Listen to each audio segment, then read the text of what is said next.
윤석열 대통령 아이디어에서 나온 것도 아니고 박진 외교부 장관 아이디어가 아닌 거 어제 말씀을 드렸죠. 누가 처음에 이 아이디어를 냈을까요? 국회의장까지 여기만 민주당.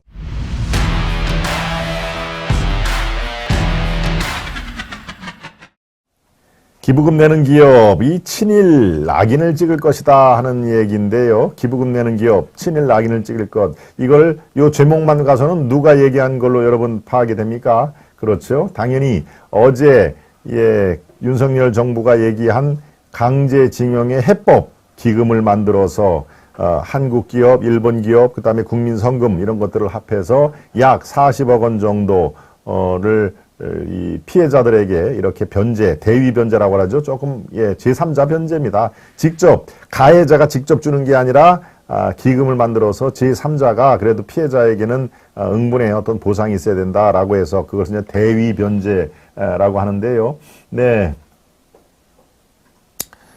어떻습니까? 기부금 내는 기업들이 기부금을 내지 못하도록 또 이렇게 벌써 이 야당 민주당에서 이 방어막을 쳐오고 있습니다. 자, 당신들 지금 몇 개 기업들, 뭐 포스코를 중심으로 해서 몇 개 기업들이 기부금을 내겠다라고 하는 기업들이 있죠. 그런 기업들은 아마 친일이라고 하는 낙인이 찍힐 것이다. 그러니까 쉽게 얘기하면 뭡니까? 돈을 내지 말라는 얘기죠. 돈을 내지 말라 하는 그런 얘기입니다. 참 어제 저렇게 어제는 민주당 이재명뿐만 아니라 정의당 그다음에 강제징용 피해자들 시민단체들이 수백 명이 국회 이 본관 앞에 계단이 쭉 있죠. 거기에서 아주 몇 시간 집회를 하는데요.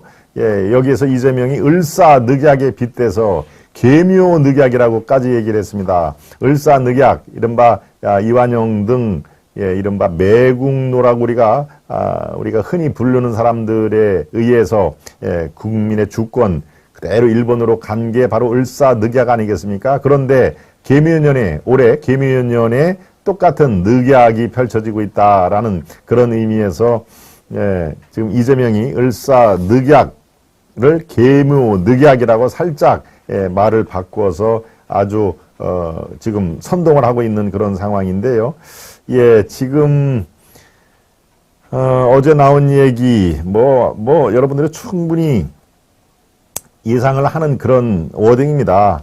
이재명 얘기를 조금 들어볼까요? 정부가 발표한 배상은 일본의 전쟁 범죄에 면죄부를 주는 최악의 외교적 패착이자 국치다. 국가의 자존심을 짓밟고 피해자의 상처를 두 번 헤집는 계묘늑약과 진배없다. 올해가 계묘년임을 감안해 그렇죠. 1905년 을사년 을사늑약에 비유한 것이죠. 그리고 바로 이제 장애투쟁으로 돌입하겠다라고 장애투쟁 선언을 했습니다. 윤석열 정권이 역사와 정의를 대신했고 국민은 이 굴욕적인 배상안을 결코 용납하지 않을 것이다. 오늘 국회로 모여달라. 이렇게 장애투쟁을 선언을 했습니다.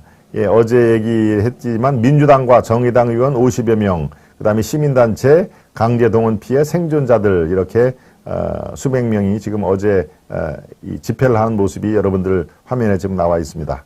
민주당 참석 의원은 주로 지도부와 그 다음에 친명계였고요. 비명계는 거의 눈에 띄지 않았다 하는 얘기. 이재명과 거리를 두른 비명계는 저런 이 집회에서 계속 거리를 두는 지금 모양이 되고 있습니다. 국민의힘은 당연히 죽창가라는 그런 얘기를 안 할 수가 없는 상황이죠. 민주당의 반일몰이를 죽창가 타령이라고 비판을 했는데요. 대다수 국민은 더 이상 민주당의 죽창가 타령을 찬성하지 않는다. 이번 정부 협상이 굴욕이라면 지난 5년간 민주당은 외교적 승리를 위해서 무엇을 도대체 했나. 반일 정서를 국내에 이용만 하지 않았느냐 하는 얘기입니다. 그렇죠? 네.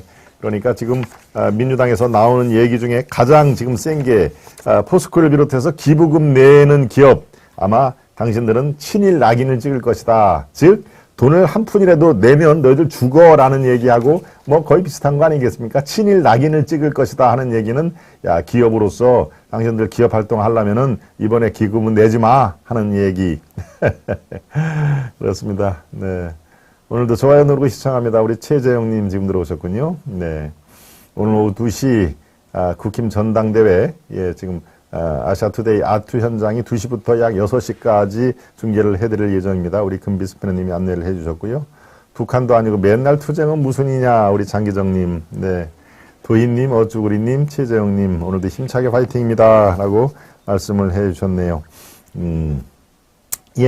어제도 잠깐 말씀을 드렸지만 지금 윤 대통령이 제안한 제3자 변제안, 그렇죠? 대위 변제라는 좀 어려운 용어도 있습니다만 이게 윤석열 대통령 아이디어에서 나온 것도 아니고 박진 외교부 장관 아이디어가 아닌 거 어제 말씀을 드렸죠? 누가 처음에 이 아이디어를 냈을까요? 국회의장까지 여기만 민주당, 지금 현재 고문입니다. 고문으로 있는 문희상 전 의원이 처음에 꺼낸 것입니다. 문희상, 이 문재인 집권 5년 동안에 국회의장까지 한 민주당의 문희상 전 의장이 처음으로 이 얘기를 한 것입니다.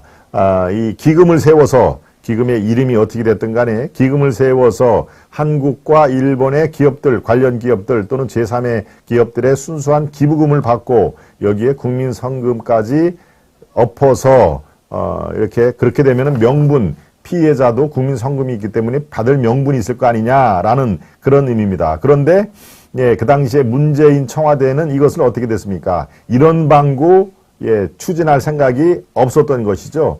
문희상 국회의장 정도가 얘기를 하면은 뭔가 좀 이렇게 진척이 있어야 되는데 당시 문재인 청와대는 이거에 대해서 아주 시큰둥하게 이런 일절 대응을 안 했습니다. 그러니까 국회에서도 자동적으로 저 청와대에서 이거에 대해서 좀 탐탁잡게 생각을 하는 모양이다라고 당연히 청와대에서 반응을 안 보이자 국회 논의가 사라진 것이죠. 이렇게 슬그머니 사라진 그런 상태에 이번에 윤 대통령이 아까 말씀드린 대로 미래를 위해서는 우리가 욕먹을 각오를 하고 정치적인 부담을 안고 이것을 다시 살려보겠다라고 했는데 지금 개떼같이 지금 일어나는 거 아니겠습니까? 뭐 개떼라는 표현은 좀 그렇겠네요. 하도 요새 개딸들의 그런 폐해가 많으니까 개떼 같은 일이 여기저기서 그런 표현을 많이 쓰는데요. 글쎄요, 적합한 표현은 아니기 때문에 저는 가급적 삼가를 하려고 합니다.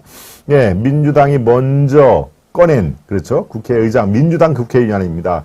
이 문희상이 먼저 꺼낸 제3자 변제안에 대해서 저렇게까지 민주당이라든가 개딸들이 공격을 하는 그런 상황이니까 어떻습니까? 문희상 전 국회의장도 참 난감한 지금 상황이 된 것이죠. 난감한 상황이고, 문희상의 인터뷰를 했는데요. 본인이 몇 가지만 한번 볼까요? 네.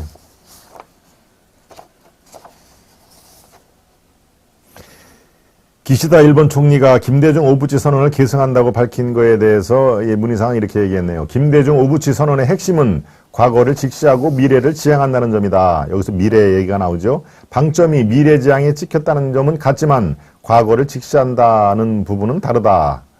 지금 방식은 미래를 지향하기 위해서 과거를 얼버무리는 것이다. 정부가 정치적인 이유로 너무 서두른다. 바늘을 허리에 메어선 못 쓴다. 김대중과 오부치는 과거를 직시하고 미래를 지향한다고 얘기를 했는데 지금 윤석열 방식은 미래를 지향한다는 점에서는 같지만 과거를 직시한다는 부분은 다르다. 즉 과거를 얼버무린다라고 문희상 전 의장은 지금 표현을 했습니다. 이 2+2+ 알파안을 관철하지 못한 건 결국 민주당 정부 책임 아닌가. 그렇죠? 문재인 정부 때 민주당이 입법으로 이렇게 방해를 한 거 아닌가라고 얘기를 하니까 그것은 참 아쉬운 대목이다. 당시 일본 조야뿐 아니라 일본 정부와도 논의를 했고 양해를 다 받은 상황이다. 그러나 문재인 대통령이 끝까지 동의하지 않았다. 제가 말씀드린 그대로죠. 당시 아베 일본 총리는 우경화 경향이 컸고 국내에서도 반일 정서를 정치적으로 이용한 측면이 있었다. 그래서 자기는 아이디어를 냈지만 그게 좌초를 한 상황이다라고 인터뷰를 통해서 얘기를 한 것입니다.